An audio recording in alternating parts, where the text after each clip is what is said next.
All right, folks, so this is the beginning of the install video.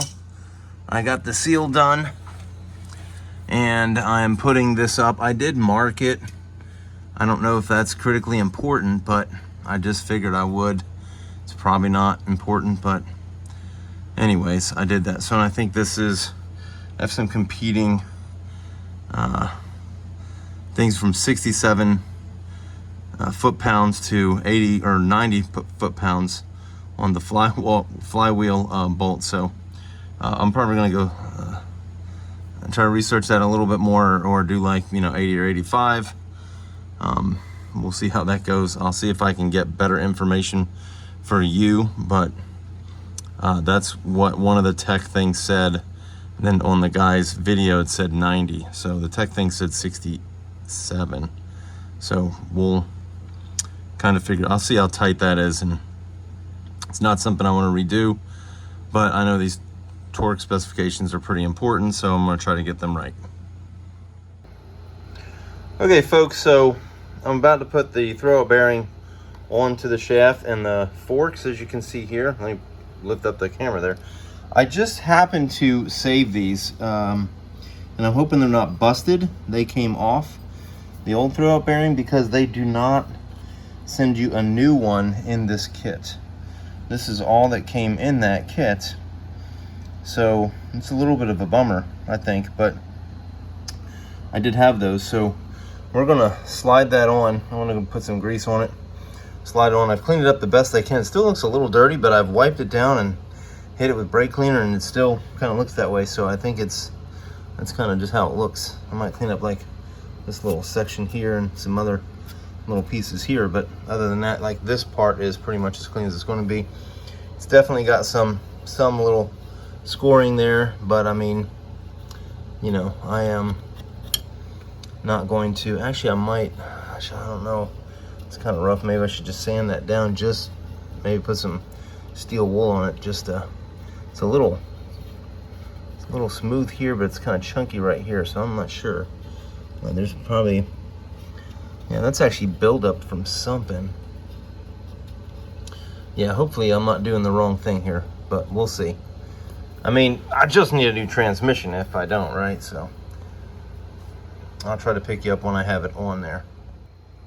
Okay, so that's the final product now. It's actually not too smooth down, but I mean, this was like kind of ridgy before. Actually ridgy back there too. It's like I need to get like a spot down there, but I don't want to take off like any surface that's not supposed to be there.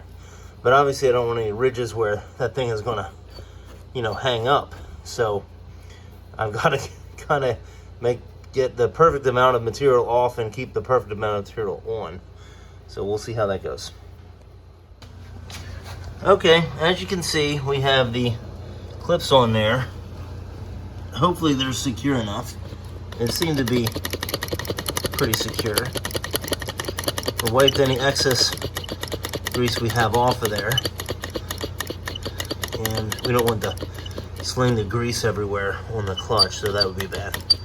So, it does squeak a lot though. I wish it didn't do that. I mean, I have plenty of grease on there. It's just, I don't know. Maybe it's not a big deal. Okay, folks, so we finally have the transmission attached. That was no fun at all, as you'd expect, trying to get everything situated and exactly correct. And this thing rotates pretty easy, which concerns me a little bit, but I think it's just that it's not engaged with the engine. So, because obviously there'll be some pressure in the engine, compression, so it wouldn't easily rotate that well. But I think it's, everything is not hooked up with the gearbox. So we actually left this on, and then we took this bracket off. That goes on the transmission. We're about to hook up the transmission bracket that goes there, and we had the transmission, or had the drive shaft in there just so we could rotate the shaft so it would get through the splines of the clutch and then fit into the flywheel hole. So hopefully all that got together well. I mean, we kept a pretty consistent gap the whole way, like up from top to bottom and side to side, so hopefully it did slide in there. but it did take some wiggling. And since then, we've again attached the bracket right here. I put the shift cables through there and onto their spots, as you can see here, but I still need to put the slides in there and then put the cover on there. So I'm about to do this too. So I'll pick you guys up with that. And then we got the starter on there as well, because that provided the 2 top bolts on the left-hand side, or driver's side, to attach the transmission bell housing to the engine. So none of those are torque spec'd yet, but the gap is all gone all the way around, so we should be good. It wasn't a whole lot of resistance to crank it down, like, you know, as we kept going around in circles, you know, cranking each side down a little bit. So I think it probably slipped in there without any issue. At least that's my hope. I guess we'll see when we turn everything on and it works or doesn't work. But we're gonna move on right now for all that stuff, and I'll pick you up in the next spot. Okay folks, so we got a little bit ahead of ourselves in this scenario here. We've gotten the whole transmission bolted together, and oh shoot, I kind of got too far ahead of myself, and now I have bolts. I got to torque these down, and I put these axles in the way. So don't do that. Torque the transmission bolts down first. I was just so excited, I started putting all this stuff back here. Got the drive shaft connected. We got the gearbox stuff in there, connected all that. We've got a lot of this stuff together. We connected this stuff. We got it, new ball joint, and the castle nut on the bottom, and then on the front, as you can see here, we got that squared away. Same thing on the other side. Everything is attached. Everything needs to be torqued down correctly though, so we haven't done any of that. And the real bummer is we have to get in there and torque that, so that's going to be interesting. So I think nothing else is an issue. I didn't put anything back together up top, so you know, I have all that squared away, but I do have a lot of this stuff already taken care of, as you can see here. So we were making a lot of progress, so I just kind of kept going, but you can see the drive shaft. I will try to do a video to service this drive shaft. That will be a later video. It has been going together. There's a torque spec on these. Not really too concerned about that. As long as those are pretty tight, that's good. The pressure plate was very specific. It was 12 pounds. This is like 36 or 37 for the transmission bolts. So we're going to get that squared away. I can get to all the bolts except for these 2 bottom ones. So we're going to kind of maybe tighten those last, and we might just put a little wiggler on there, you know, adjustable socket kind of thing to, you know, see if we can actually jam it up there and try to get a torque reading on it. But you know, I'm not going to take these things out, so they're just going to have to be pretty close to what we're going to try to accomplish with the other ones. Okay, so I'm just going to point this out. I almost screwed this up. This plate right here was on the other side of this bracket on this side. I'm not sure how I screwed that up, but I just had the bolts going through this thing, and this thing was on the other side. Now, I don't know how I put it. Must have put it in the bag incorrectly or something, but it's gonna, these shoulder washers are not wide enough to clamp this piece right here, so it'll just go right through this piece, and then this piece will hang down. I noticed that it came through, so I was like, oh crap. So I had to look at this to kind of take it apart. And so it's a bushing between, you know, these two, and then there's another bushing, and then there's a plate that the bolts go on top of this cross member, which is kind of the, well, this is the cross member, and sort of that's a cross member. This is just the transmission support, I guess. So anyway, nonetheless, that, make sure you get that correct. Okay folks, so got all the way down there to the exhaust. We also got this attachment part right there, and then these. So these got the big bolt, then the spring, and then the little bolt. So I think that's a 14 millimeter, and I think that's a 12. All the exhaust bolts are 28, except for this bracket is probably, I mean, I just tightened it. Made it pretty snug. So all that is squared away.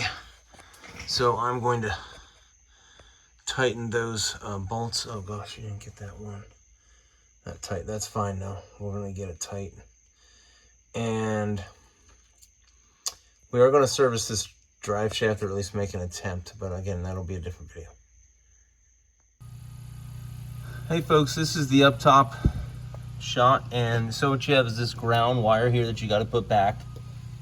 And let's see, this is the brace that goes in there. You got to plug these two things back in.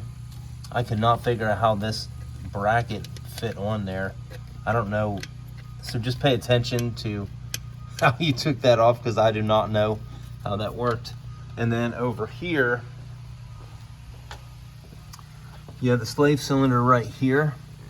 I went ahead and replaced that. And you have, like, this is your hydraulic. So it goes around there to your, there's your reservoir for the slave cylinder, which is actually attached to the brake fluid thing. So just make sure that thing is topped off and has the correct amount of stuff in it. And then you just reconnect your starter bolts right there. And then you have your, I believe this is that the ground or something? Yes, I believe this is the ground. And then you can bleed out the, we did a lot of bleeding. I felt like it got better, and then it got worse, and then it got better. Anyways, so you kind of have to work on the slave cylinder a little bit. But that's basically it.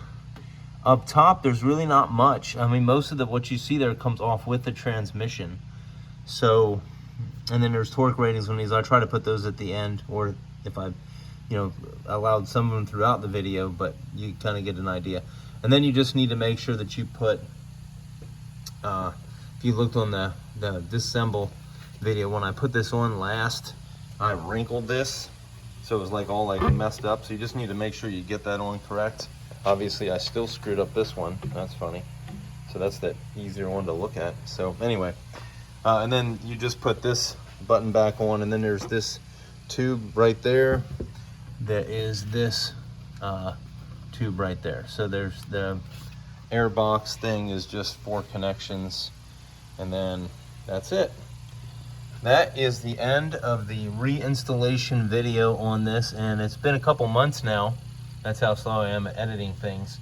And everything has been pretty good. It's shifted good. It's not had any issues. They've taken it on a long trip all the way to Key West, which was 500 and something miles one way and then back.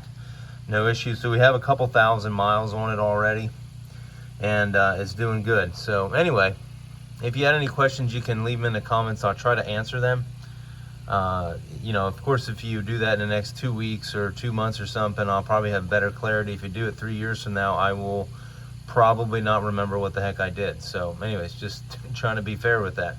But then again, I might, so who knows. Anyways, I appreciate you watching this video, and if you liked it, hit the like button. I'd appreciate that. And if you want to see more videos about any of my cars or projects that I do, you can hit the subscribe button as well. Hopefully I'll see you in the next video. Thanks, bye-bye.